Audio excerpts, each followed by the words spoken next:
Hello class. So today this is your next session, session 4, writing skills, that is parts of speech.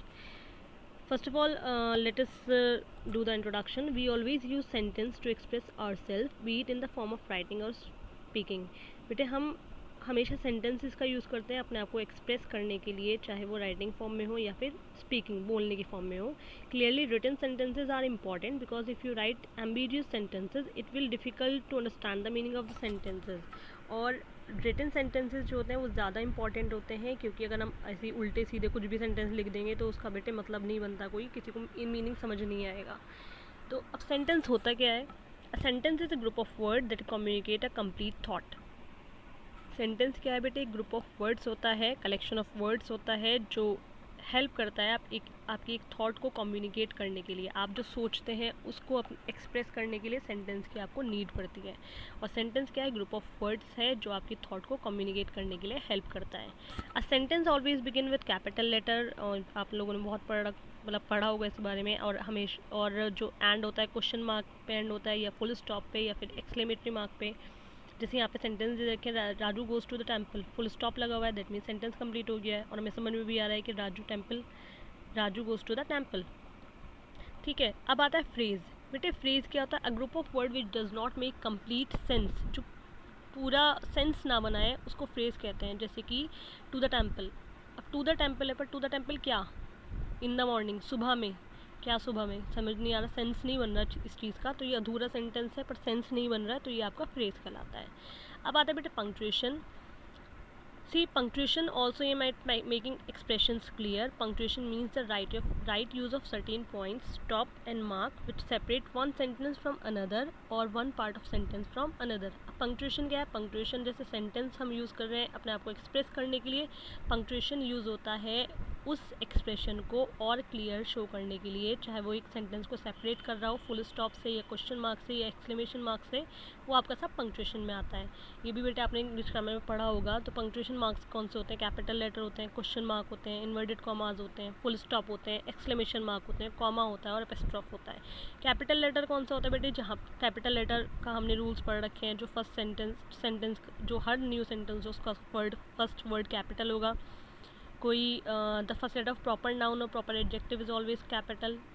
ये बेटा आपने सब पढ़ा हुआ है, ये एक बार आप ध्यान से पढ़ लीजिएगा. कोई ऐसे मतलब हार्ड एंड फास्ट रूल नहीं है, वही है जो आपने इंग्लिश ग्रामर में पढ़ा हुआ है.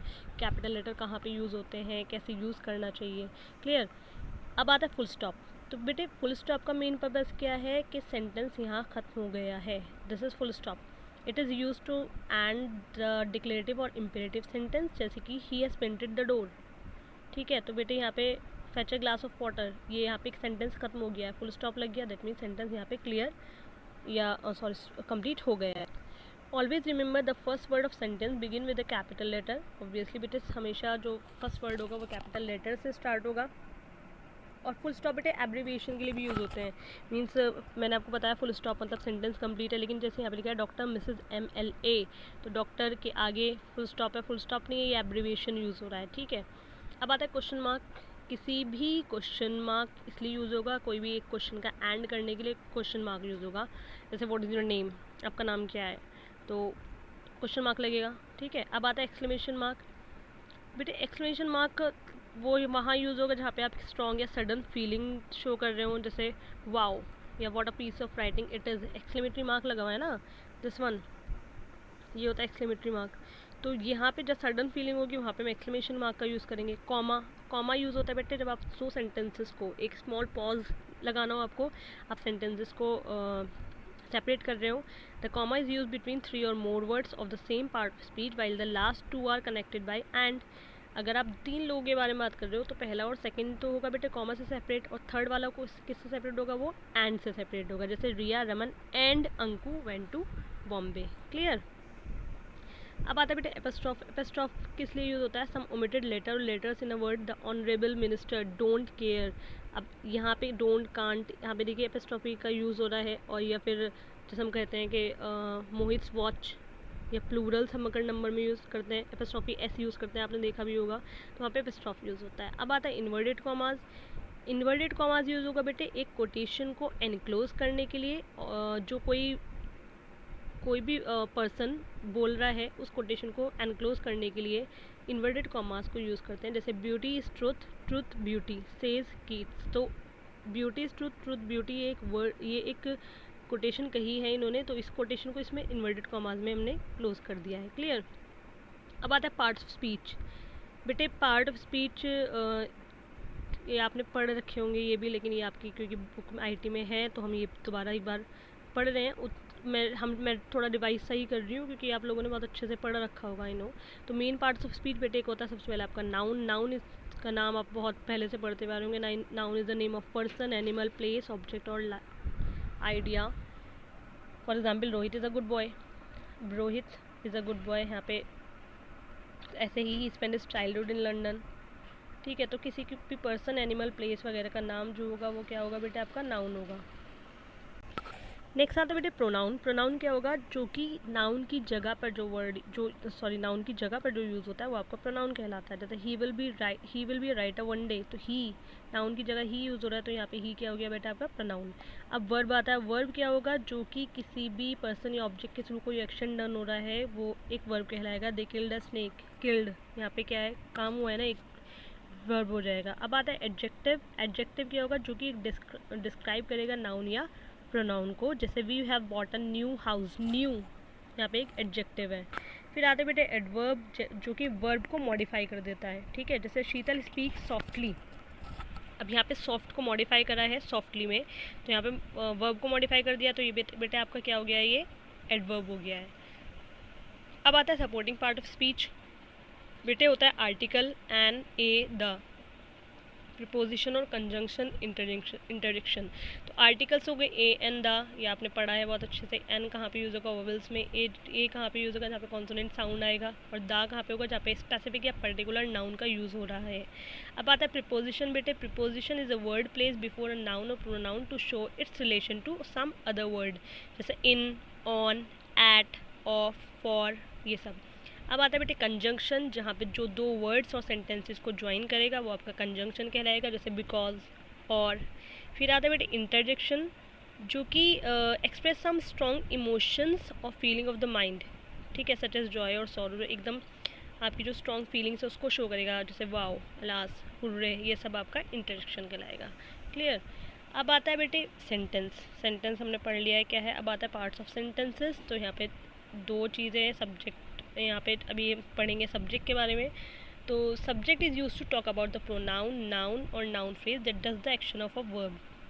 ठीक है, एक यहाँ पे सब्जेक्ट आएगा, सब्जेक्ट और प्रेडिकेट आपने पढ़ रखा होगा, ये वही है बेटे इसमें पार्ट ऑफ सेंटेंसेस में वही आ जाएगा, सब्जेक्ट और वो वर्ब। जैसे सुमित अराइव्ड, सब्जेक्ट यहाँ पे सुमित हो गया बेटे, वर्ब क्या हो गया, अराइव्ड हो गया। सुमित क्या, क्योंकि यहाँ पे क्या है एक प्रॉपर नाउन है। Sumit is also the subject of his sentence because Sumit is the person who arrived, so he is the person who did the action. तो सब्जेक्ट क्या होगा, जो कर रहा है। ठीक है, तो यहाँ जो मेन चीज़ होगी ना वो सब्जेक्ट हो गई यहाँ पे। तो सुमित अराइव्ड, यहाँ पे मेन चीज़ क्या है बेटे, सुमित है, सुमित आया है ना, तो सुमित यहाँ पे क्या हो गया है, सब्जेक्ट हो गया है। क्लियर।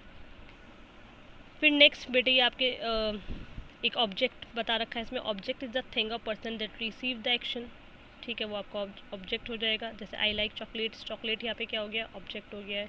फिर आता है बेटे डायरेक्ट और इनडायरेक्ट ऑब्जेक्ट, और यहाँ पे ये आपकी एक्सरसाइजेज दे रखी है, इसको आप थोड़ा करके खुद देखिएगा, कोई वैसे कोई प्रॉब्लम नहीं आएगी, लेकिन this is for your use, जिससे आप थोड़ा सही हो जाए, आपको प्रैक्टिस हो जाए, ये उसके लिए है। आप एक बार प्रैक्टिस करके देखिएगा इसको। ओके।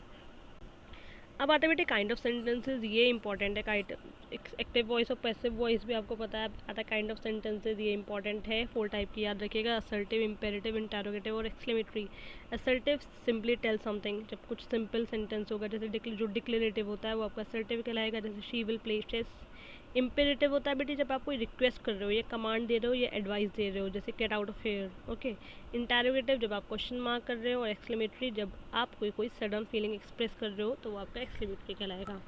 अब आता है बेटे कंस्ट्रक्शन ऑफ पैराग्राफ। पैराग्राफ क्या होता है, is a group of connected sentences focused on a selected topic and developed on one central theme.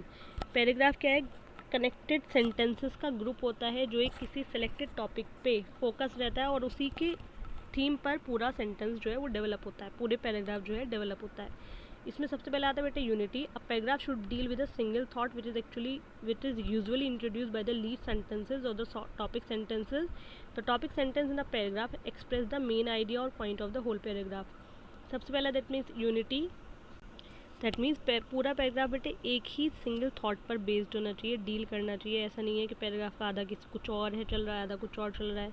फिर आता है coherence. That means quality of being logical and consistent. Logical होना चाहिए और consistent होना चाहिए, स्टैटिक होना चाहिए. क्लियर. फिर आता है adequate development of a paragraph means paragraph should describe and support the topic sentences. If a reader is left with several questions after reading the paragraph, then the paragraph is not adequately developed. That means कि बेटे अगर आप paragraph पढ़ो तो आपके दिमाग में कोई क्वेश्चंस ना रहे कि इसका आंसर क्यों नहीं है या इसका आंसर क्यों नहीं है. तो एडिक्वेट डेवलपमेंट होना चाहिए पैराग्राफ का. फिर आता है बेटे वैरायटी. देखो वैरायटी ये है कि पैराग्राफ हमेशा जो है एक थीम पर बेस्ड होना चाहिए. तो वैरायटी का मतलब यहाँ पे हो गया है कि वैरायटी ऑफ पॉइंट्स और फैक्ट, उस थीम से रिलेटेड पॉइंट्स और फैक्ट होने चाहिए वहाँ पे.